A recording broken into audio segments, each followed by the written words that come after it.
आज त्यही भएर हामी यो परीक्षाबाट अल्गिया छौँ, अहिले साइड लागेका छौँ। परीक्षा होस्, किनभने अहिले हामीले केही गर्यो भने परीक्षाको मुखमा मुख्यमन्त्रीले यसरी गर्यो, परीक्षामा चाहिँ बाधा पुर्यो। त्यसकारण त्यो 88,000 विद्यार्थीको भविष्यसँग हामी खेलवाड गर्दैनौँ।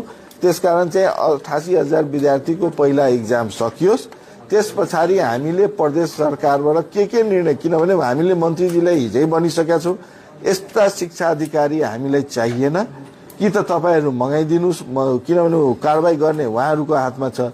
यो चाहिँ निर्णय गर्नु।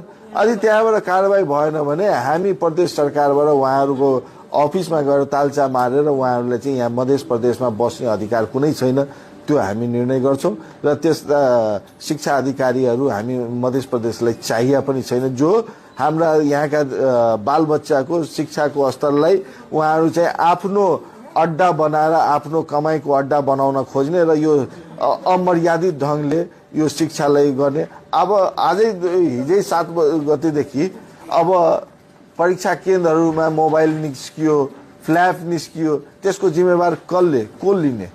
किनभने गेटमा यदि सबै विद्यार्थीको स्क्यानिङ भएर राम्ररी साफ सुथरा गरेर भित्र पसायो भने भित्र कसरी आउँछ? त्यही सिडिओ साहेबहरुकै भनाइमा यो पोहोर चाहिँ हामी निरीक्षण जाँदाखेरि